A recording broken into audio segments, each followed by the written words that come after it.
اعوذ باللہ من الشیطان الرجیم بسم اللہ الرحمن الرحیم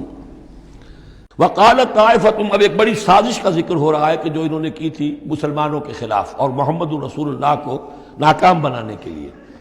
اس سازش کا پس منظر کیا تھا کہ چونکہ صورتحال یہ آ چکی تھی دنیا کے سامنے کہ جو ایک مرتبہ دائرہ اسلام میں داخل ہو جاتا تھا، اب چاہے اسے مار دیں، اسے پیٹیں، اسے بھوکا رکھیں، اسے سزا دیں، جو بھی ٹارچر کریں، واپس نہیں آتا۔ تو دھاک بیٹھ گئی نا کہ اسلام کے اندر کوئی ایسی کشش ہے، اسلام کے اندر کوئی ایسی حقانیت ہے، کوئی ایسی مٹھاس ہے کہ ایک آدمی بڑی سے بڑی قربانی دینے کو تیار ہے ایک دفعہ اسلام قبول کرنے کے بعد، اسلام کو سے دستبردار ہونے کو تیار نہیں۔ یہ جو ساکھ بن گئی تھی، اس کو توڑنے کا ذریعہ سوچا انہوں نے کہ ایسا کرو، صبح کے وقت اعلان کرو کہ ہم ایمان لے آئے، سارا دن محمد کی صحبت میں رہو صلی اللہ علیہ وسلم، شام کو کہہ دو جی دیکھ لیا ہم نے، کچھ نہیں ہے یہاں، یہ دور کے ڈھول سہانے ہیں، ہم تو اپنے ہی کفر میں جا رہے ہیں، اپنے ہی راستے پہ جا رہے ہیں۔ اب اس سے یقیناً کچھ لوگ سمجھیں گے کہ انہوں نے سازش کی ہوگی، کچھ لوگ سمجھیں گے کہ بھائی بڑے متقی لوگ تھے، بڑے خشوع و خضوع کے ساتھ آئے تھے، بڑے اعلان کے ساتھ، شان کے ساتھ انہوں نے کلمہ کہا تھا اور ایمان قبول کیا تھا، پھر دیکھو سارے دن حضور کی محفل میں بیٹھے رہے ہیں، کچھ نہ کچھ تو دیکھا ہی ہوگا نا آخر،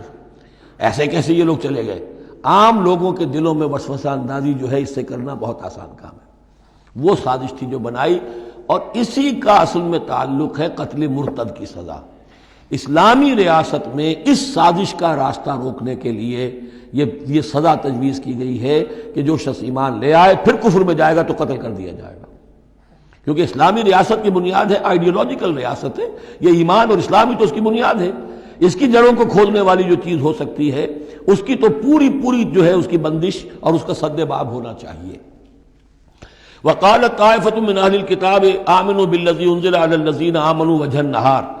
اور اہل کتاب کے گروہ نے یہ طے کیا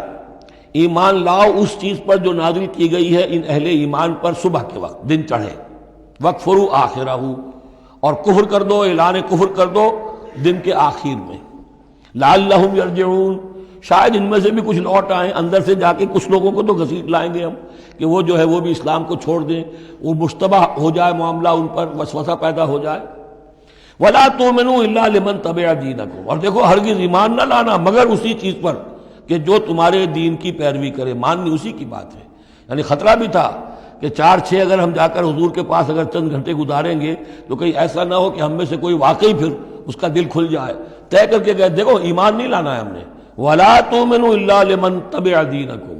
اس پر ایمان نہیں لانا ہے ہم نے، لیکن صرف اعلان کرنا ایمان کا۔ یہ ہے مثال قرآن مجید میں شعوری نفاق،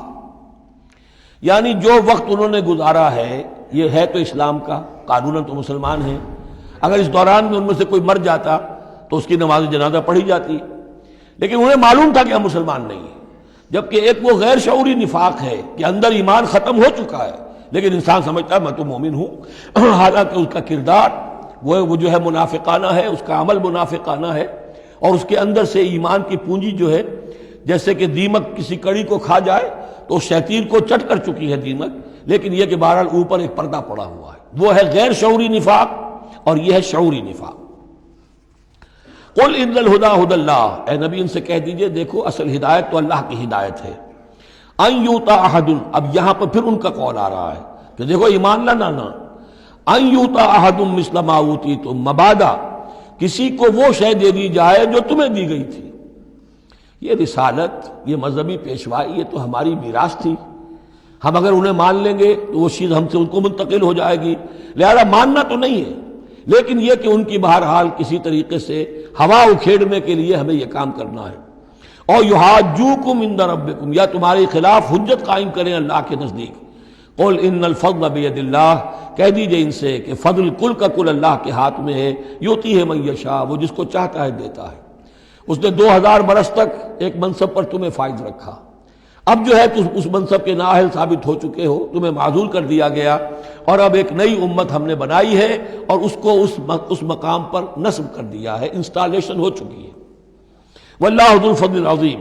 قل ان الفضل بید اللہ یؤتیہ من یشاء واللہ واسع علیم، اللہ بہت وسعت والا اور جاننے والا ہے، یختص برحمتہ من یشاء، وہ مختص کر لیتا ہے اپنی رحمت کے لیے جس کو چاہتا ہے، واللہ ذو الفضل العظیم، اللہ بڑے فضل کا مالک ہے۔